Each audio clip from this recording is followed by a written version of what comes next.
late in the evening, and I can see that radio light, and everybody gathers, and everybody'd rather be together on a Saturday night. Plates on the table, sister and brother on my right, and everybody gathers, and everybody'd rather be together on a Saturday night. Well, you are listening to Sean of the South, and I'm your host tonight, Sean Dietrich. We're coming to you live via the podcast airwaves and radio waves all over this fine nation from Leiper's Fork, Tennessee, located along the Natchez Trace Trail, with special guest tonight, Grant Ferris, classical guitarist and nylon string banjo extraordinaire. The music for this episode curated by WNC Original Music. My buddy Ron Taylor scours the nation for the best music you can listen to, and that's no joke.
Are back in town. Old folks are doing just fine. You probably couldn't stand it. We're smiling like a bandit together on a Saturday night. Coffee on the stove, a sweet potato pie, and everybody's happy from grumpy old grandpappy together on a Saturday night. We've been around the world from Timbuktu to Rome. It must be true what Dorothy says, ain't no place like home. If you need a friend, listen, buddy, I'm your guy. Just hurry and come over, mama made apple turnovers together on a Saturday night. And everybody gathers, and everybody'd rather be together on a Saturday night.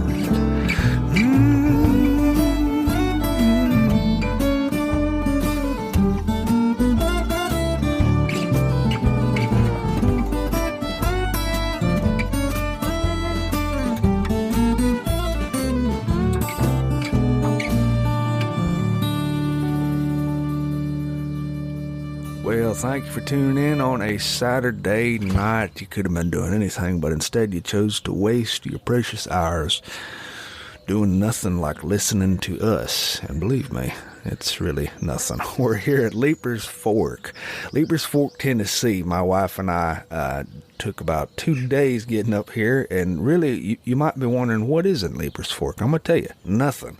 Absolutely nothing, except a little tiny town with a little tiny shopping area for little general store gifts, and of course Puckett's Grocery, gather and hang out for musicians all over Nashville. You can't throw a rock in this area within, 100 square miles and not hit a musician.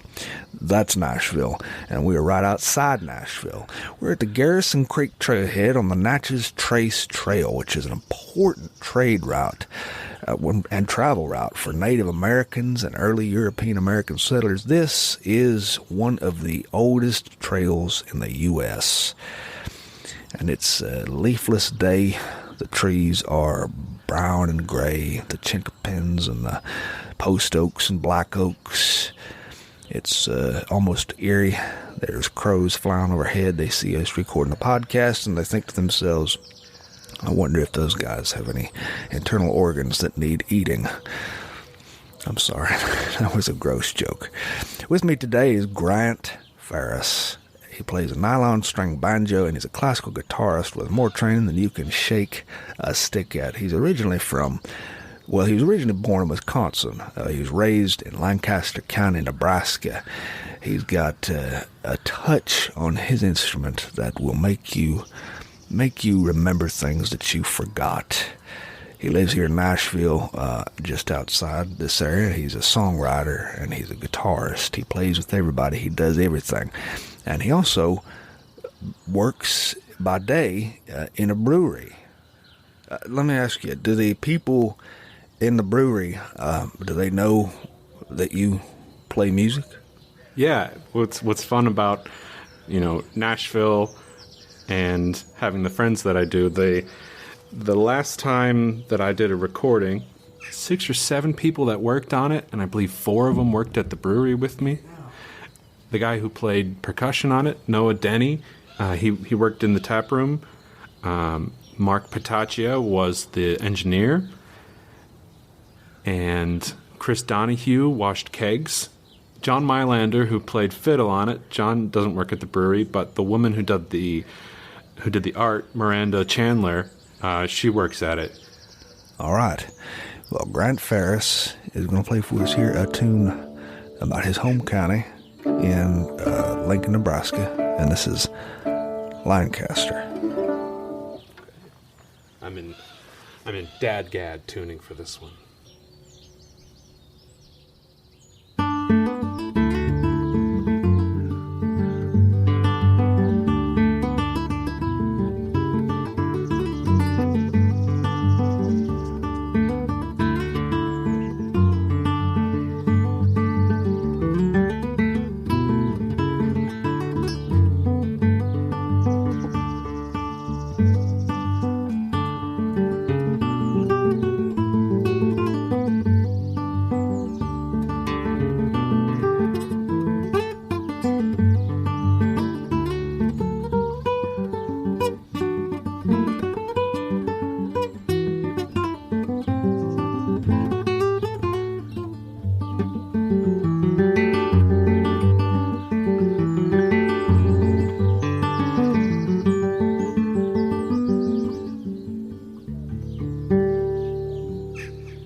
Well, thank you, Grant.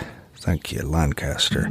Grant Ferris. This portion of our program brought to you by Midnight Shift Coffee, the official coffee of the Pensacola Police Department. $1 from each bag goes to help support the Riley Foundation, which fights childhood cancer. That Midnight Shift Coffee, which I'm drinking right now, gives you the get up and go to go up and get that get up and go you're going to get.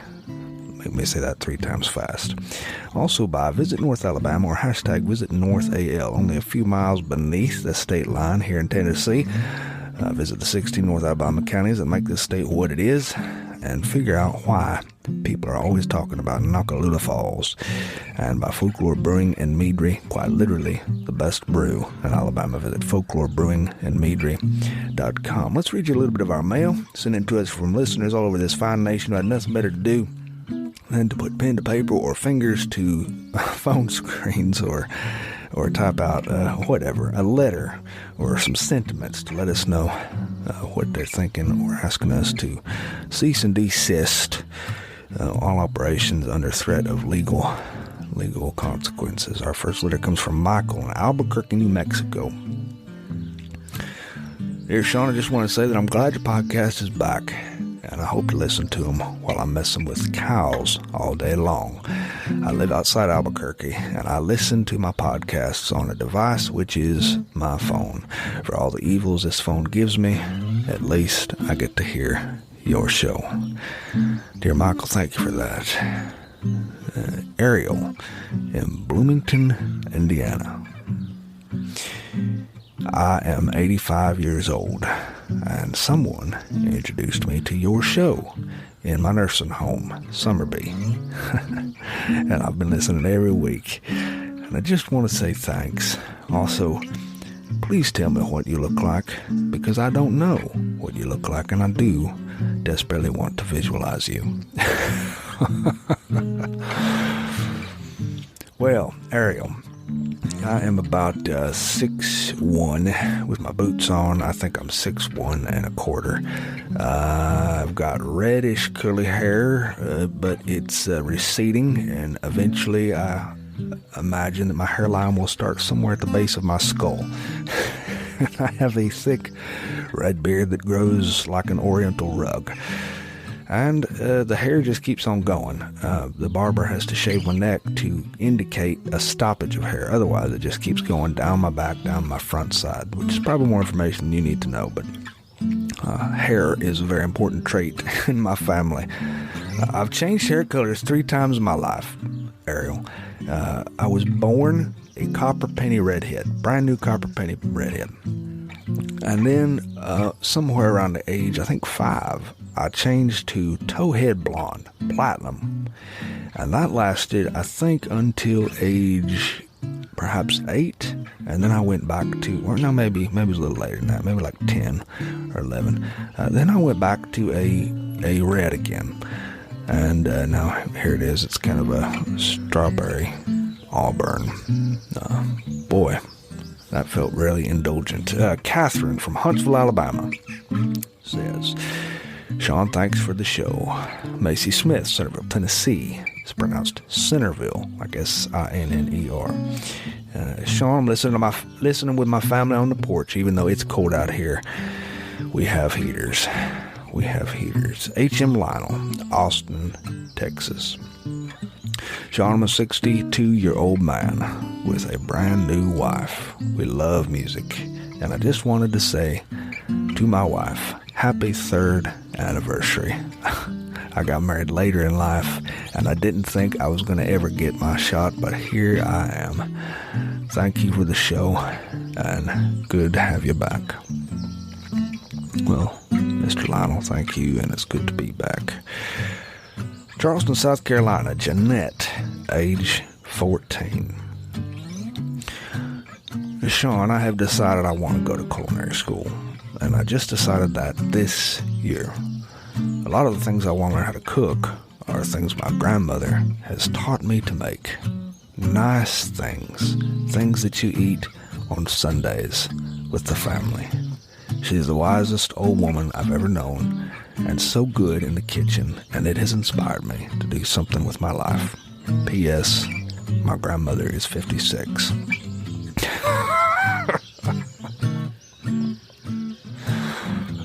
Dear Jeanette, ouch. You'll figure out what I mean here in the next 40 years.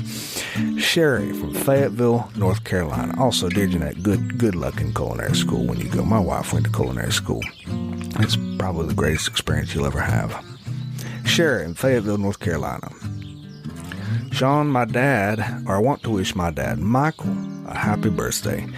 He'll be listening to your next show. I'll make sure of it. He's turning 70 on January 22nd. Well, happy birthday, Michael. 70 is a big number. And if you start to think that you're old, just remember, a 14-year-old thought 56 was old a few seconds ago.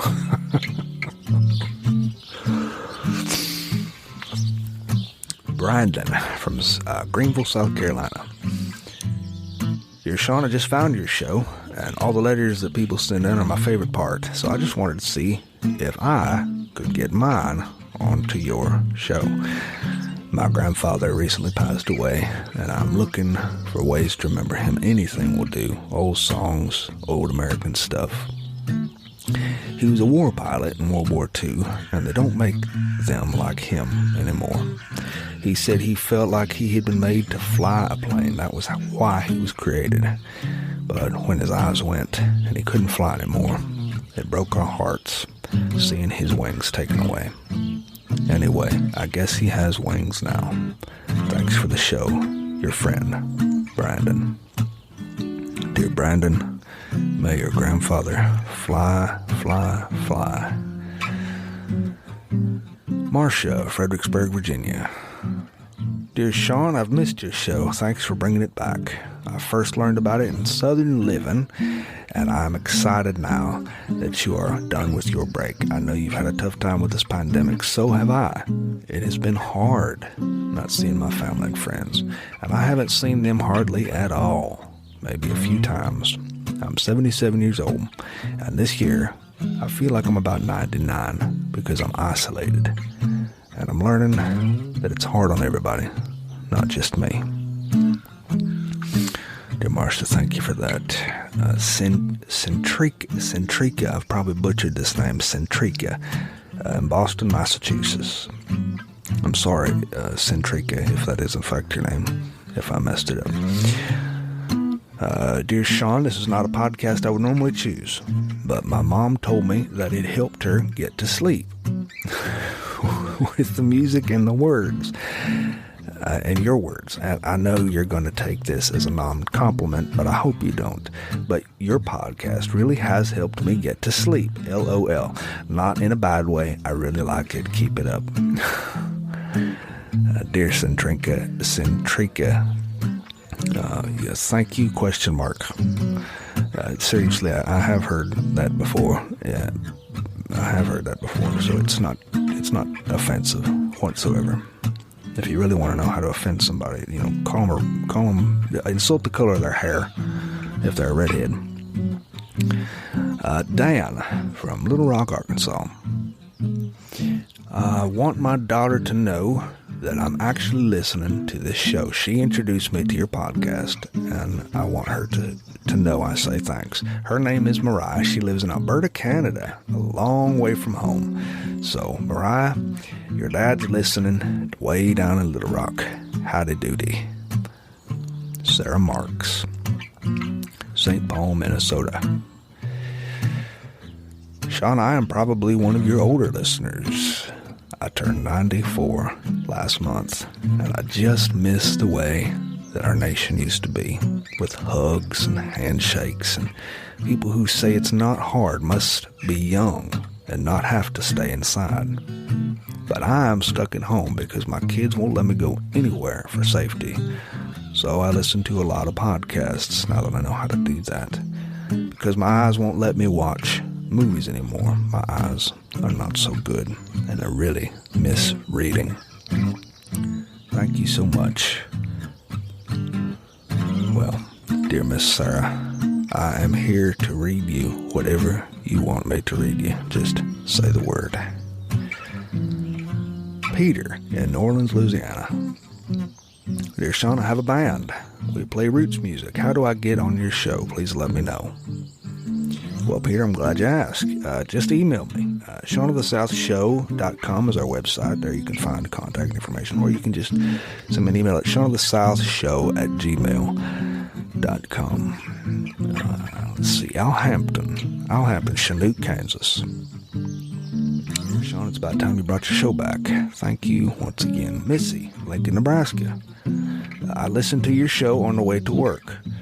I'm one of the essential workers in healthcare. I never saw my career playing out this way. This has been a trying year on healthcare and nurses. I need a little something that doesn't bring me down before I go into the fray. So thank you. Thank you for that. Dear Missy, thank you for everything you do. Roger from Nashville, Tennessee. Sean, I actually listened to your show on my dad's nice sound system in his John Deere tractor. He has a lot of land which he farms north of Nashville, and he farms it for a hobby. And I get to ride his big, fancy, nice tractor, which probably costs more than my house. It's a huge, nice deal with all the stuff you could want. He doesn't have heated seats, though. That's the only option missing. It is my zen place in that little cab, manning that tractor. Being out there and listening to music and looking at all the aisles of grain, it makes me grateful. It makes me glad. I'm looking forward to a good 2021. don't you play us a little something here, Grant? What do you want to play for us? This is written from my mom, and it's supposed to be just kind of bittersweet. And not intentionally with her, but I liked the idea of writing her something that was a little more upbeat, that wasn't overly pretty. It was just something that was, to me, it had more of a realness to write something that wasn't intentionally very pretty. All right, very good.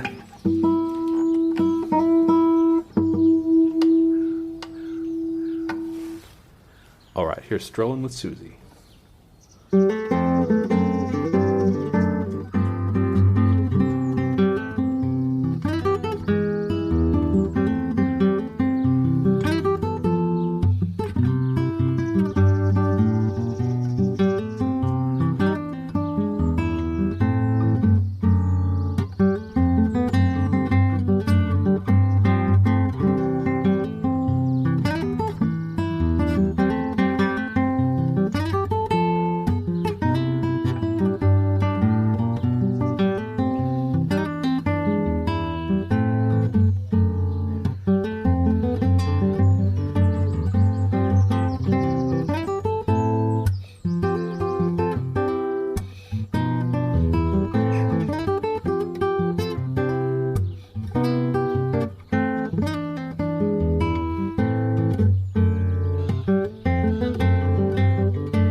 Strolling with Susie, Grant Ferris. Man, what a guy.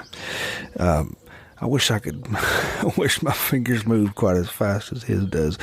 Wish you could see him. They're just dancing all over that guitar neck. In a few minutes, he's going to bring out the nylon string banjo and play for us some songs that sound like some of the old tunes you would have heard on a gut string instrument from a long time ago.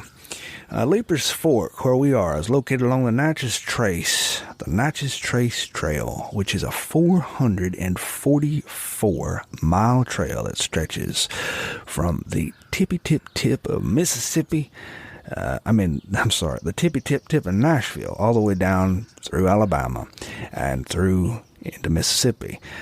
This trail is the granddaddy of all U.S. trails. Now, you hear people talk about the Appalachian, you hear them talk about the Continental Divide Trail.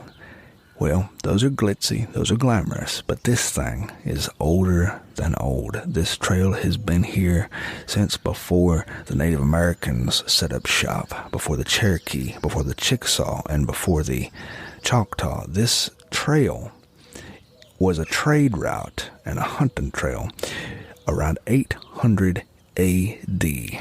when the original natives, the mound builders, would use this. Now, long ago, a young native would have walked these woods in search of bison or stalking deer or perhaps a few rabbits, or the older natives would have taking this trail to trade with local communities. This thing dates back to the days of the mines. The mines were still on the earth when this trail was being used. This very trail, the same dirt, this thing was being used before the Hawaiian Islands ever saw a human footprint.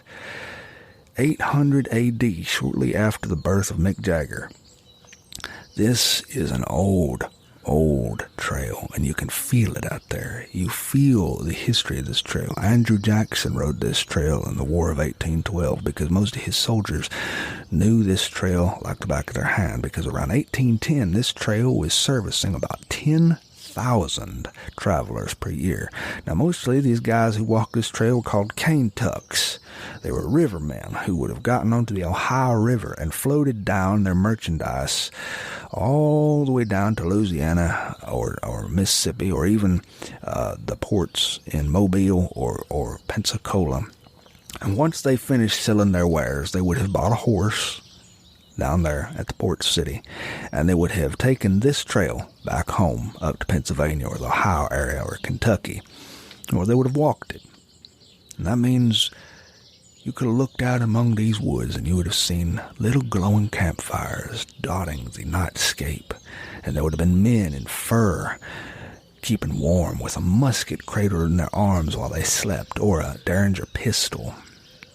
These were men who were so tough, these were men who were so burly, that they would have made my generation of smartphone users or internet addicts look like the JV chess club. These were real frontiersmen, and they used this trail. Possibly Andrew Jackson's famous horse, Sam Patch, might have used this trail, probably the most famous horse to ever live, who was the horse who jumped into the Niagara in, I believe it was 1843. He was a famous horse. Well, the reason I say that is because horses use this trail all over the place. You'll see horses up and down this thing. I've met a few today.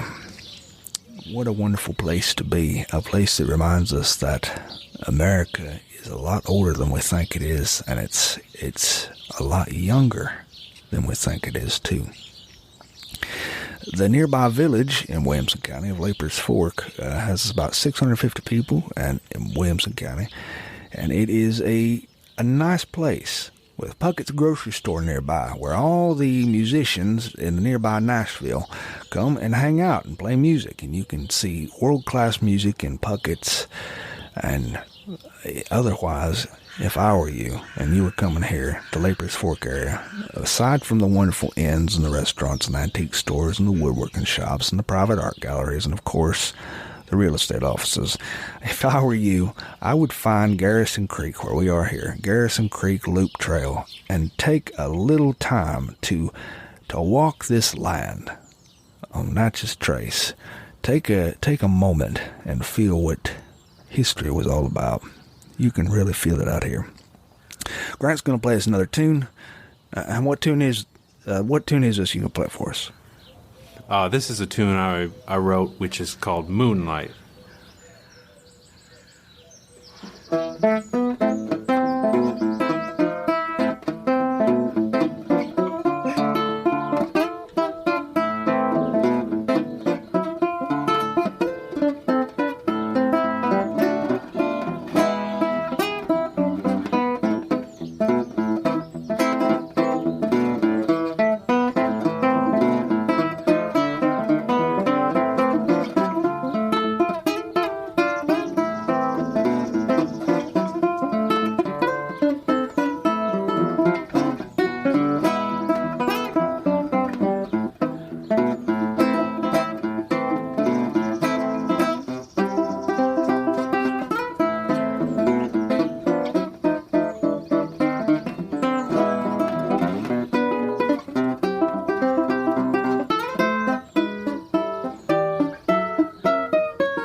so fabulous. Tell me, are you proud of this instrument? I am very proud of this instrument. So the technique that I had to sort of develop is kind of a cross between so many different right-hand guitar techniques. Left-hand wise is not much different, but it's a matter of banjo rolls and Travis picking and classical technique all kind of wrapped up into one.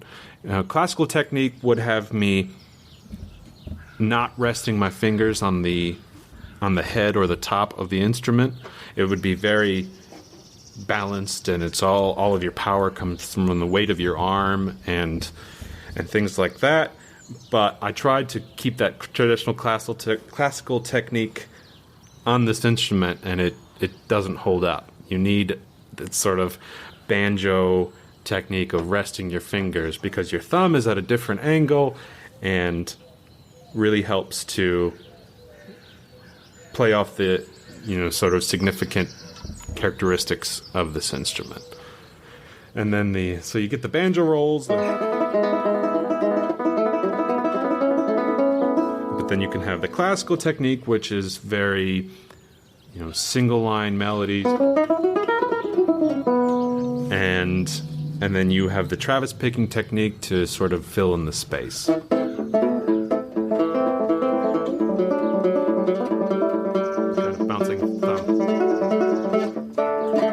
It's a mixture of everything, and I try not to be a one-trick pony, so not having one skill, but really combining many different skills and techniques into its own thing is what I love about this instrument. All right, well, Grant Ferris, and as things go.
What a time.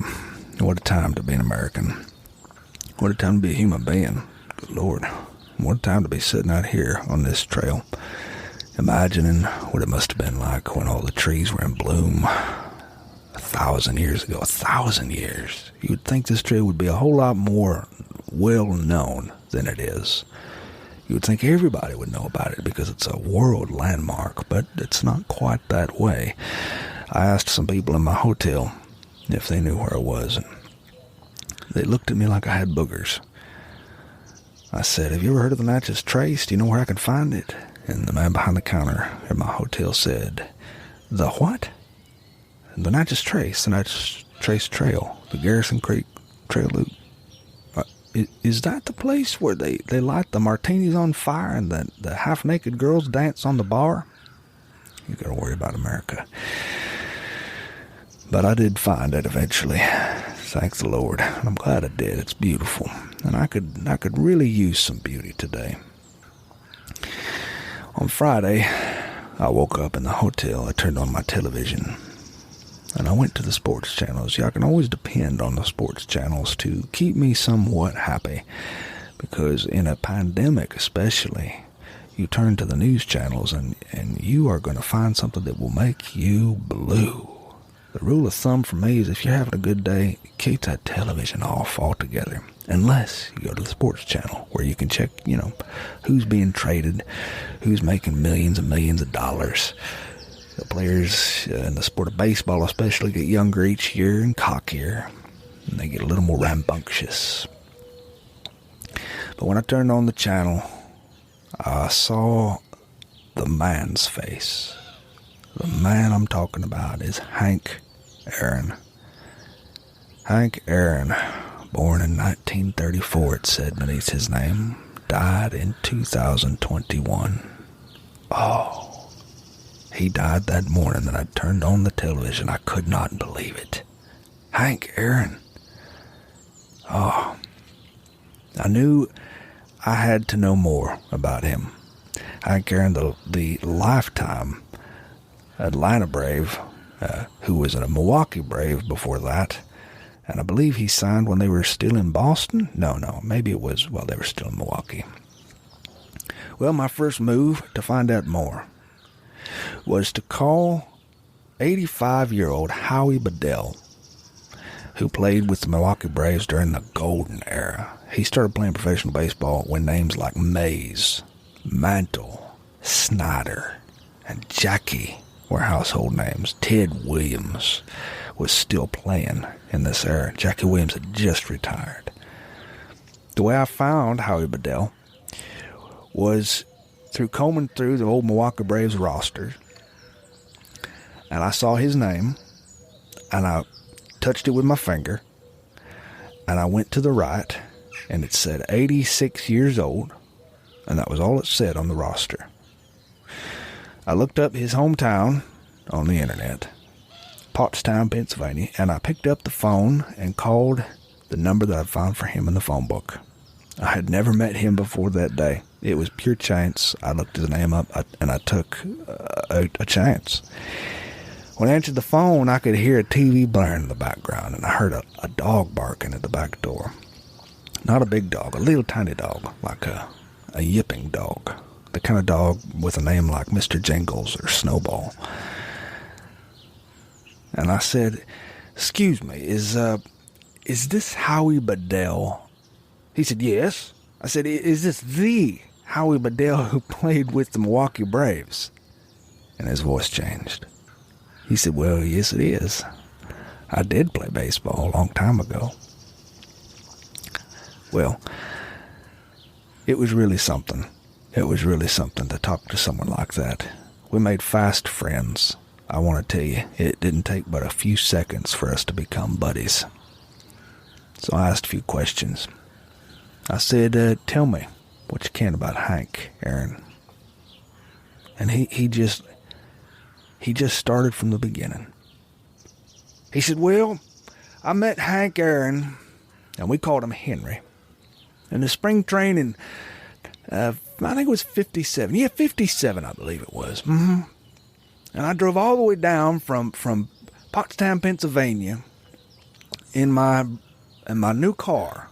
It was my first car that I'd ever bought. And I drove from Pottstown as soon as I signed with the Braves organization. Oh, I was 22 years old, I think. And I came all the way down, and I stopped in Georgia to fill up with gas. He said, I was caught in a rainstorm, and they put the top up, and it was a convertible. I'm driving, and I'm looking at the deep south for the first time in my life. I'd never been this far south. Oh, it was really something. The year would have been 1957. Yeah, I believe it was 1957.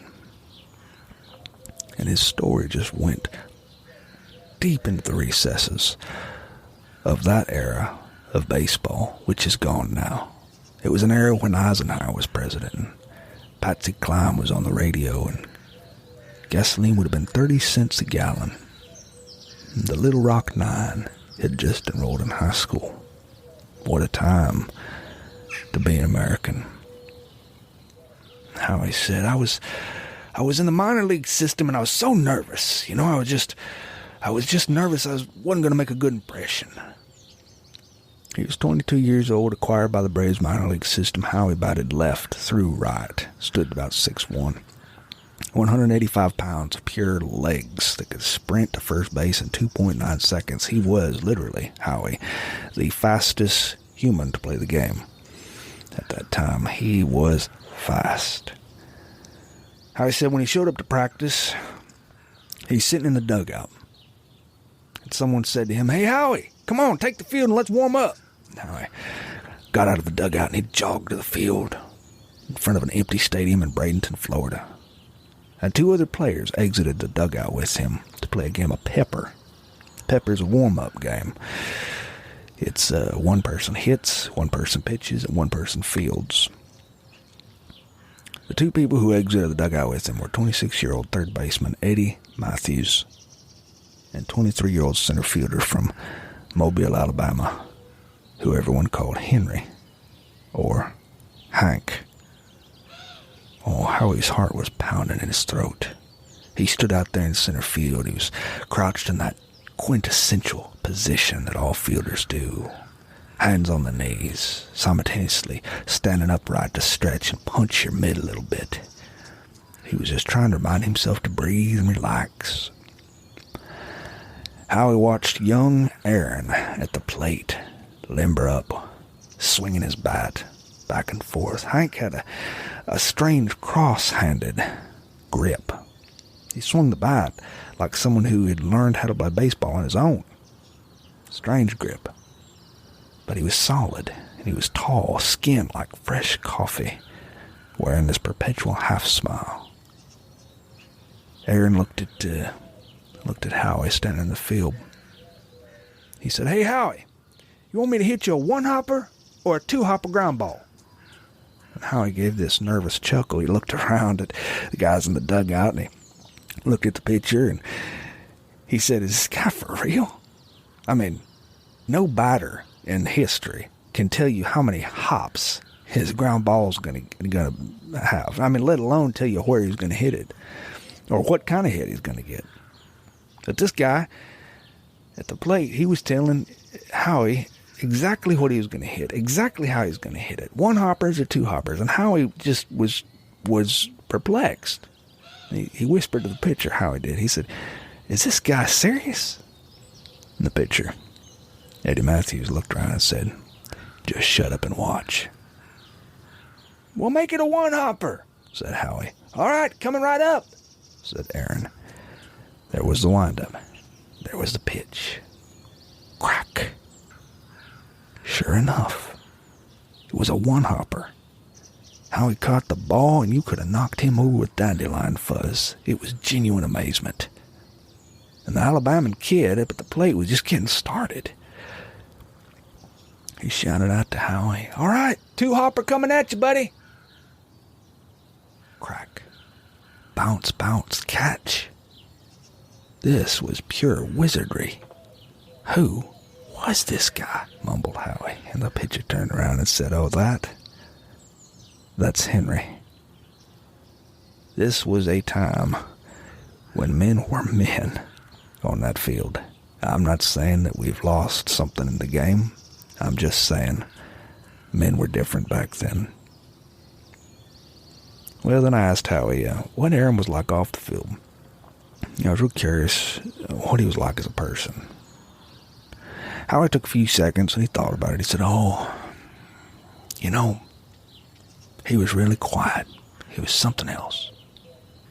And then there was silence on the other end of the line. It was like Howie was trying to figure out how to describe the essence of somebody in only a few words, kind of like trying to describe Yosemite in only 3 or 4 paragraphs to a blind frog.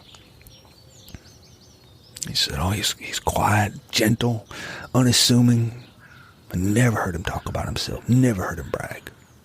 And listen, people have no idea the abuse he went through because of the color of his skin. Oh, it was horrible. In those days, he wasn't even allowed to eat with us ball players. They made him eat his meals on the bus sometimes. But he always had that smile. Even in those hard times, he always had that smile. He was a good man. Howie, like the rest of America, still remembers when Hank Aaron broke Babe Ruth's home run record, a long-standing record, which Aaron broke later in his career. Aaron hit 715 home runs and shattered the old record, and finally ended that season with 733 home runs. And now, Howie was recalling this before his TV, which was glowing and blaring in the background, and I could hear it going. And I could hear the headlines behind. It was definitely the baseball channel he was tuned to. He said he remembered exactly where he was sitting when Hank broke that record. He said he remembers exactly what his TV looked like and how he was positioned when he saw Aaron hit that ball and get his name transformed into pure folklore. The year would have been 1974. Nixon was in office. Stevie Wonder was on the radio. Paul Anka was on the radio. ABBA was on the radio singing Waterloo, whatever the heck that is. Aaron had been receiving death threats and racist hate mail about the record. Ever since he'd encroached on this record, people had been sending him horrid things and threats of violence, so that his family even had to watch via television. They couldn't even be there, which is a shame. Because it was a chilly night in April. There were 53,775 fans in Atlanta's Fulton County Stadium, the largest crowd that stadium had ever seen. I loved that stadium. Sorry it's gone now. There were millions watching at home. Millions. TVs were glowing from Maine to California. Children were sitting in their PJs before bulbous Zenith console TVs and Sony console TVs. They were sitting in slack-jawed wonderment, watching to see if they could witness any magic. And they did. Hank Aaron hit his 715th home run, and as soon as that ball sailed out the park, there was a little sign behind him which glowed in the dark. It said 715, 715, and fans flooded the infield. People leapt out of the stands and over the outfield wall, and they were cheering until they lost their voices. And just imagine this, 54,000 roughly rejoicing Georgians jumping up and down at once at Fulton County Stadium. They could reduce that place into rubble. It was like the world had been set on fire. Dodgers announcer Vin Scully, kind of an emotional guy at the time, said over the airwaves, "What a marvelous moment for the country and the world. A black man is getting a standing ovation in the Deep South." And boy, it was a marvelous moment indeed. Perhaps, in a manner of speaking, it was the most marvelous moment the sport has ever known. But the morning that Howie woke up on Friday was not so marvelous. He shuffled into his den, he flipped on his television, just the same way he'd done every morning. Deal with the dog, get the coffee, sit down, check on who's being traded to which team and which person's entered the game. And he turned on the screen and he saw that image that I saw in my hotel room, the image of his old teammate. And a caption below it said, "Hank Aaron, 1934 to 2021. The old man collapsed in his chair, and the memories just got so thick that he had to swat them away like gnats. There's a moment in a man's life when everything comes back to him. Every summer, every spring training, every game, every new glove, the smell of a new baseball hitting that new leather. How he said it's been a hard year with this pandemic. And now this. He said, I don't mean to be morbid, but at my age, I'm losing all my friends. And I can't go to the funerals because my family doesn't want me to leave the house. And so every now and then I go to my country store and I fill up the car with gas and I wear my mask and they refill my coffee and they say, "Hey, Howie," they know me by name there, but I can't leave too much and I can't go to the funerals of my friends because of the virus. But there was nothing sad or lonely in his voice. And that's what I marvel at.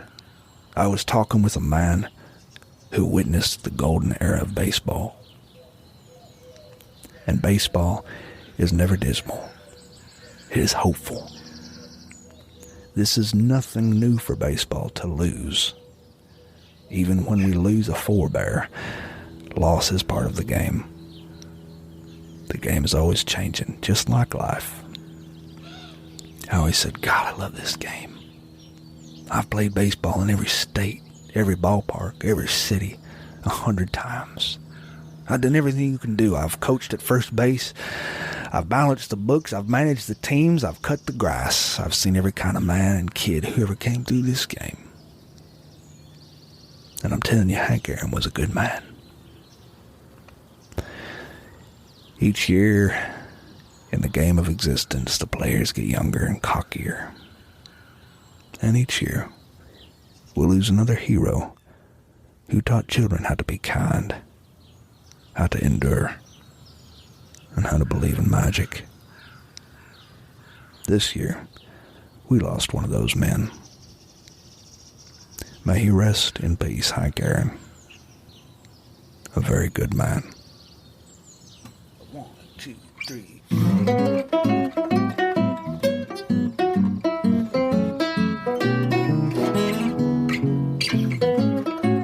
Well, that's our show for you. That's our show, and it certainly has been a pleasure coming to you on a Saturday night from Leiper's Fork, just outside Nashville, the Natchez Trace Trail. You want to find out anything more about the Natchez Trace Historic Scenic Trail, look them up at nps.gov, the National Park Service. You can find trailheads at Alabama, Mississippi, and Tennessee, and you owe it to yourself to see some of the oldest sections of trail in this country. To find out anything more about Grant Ferris, visit grantferris.com, Ferris.com.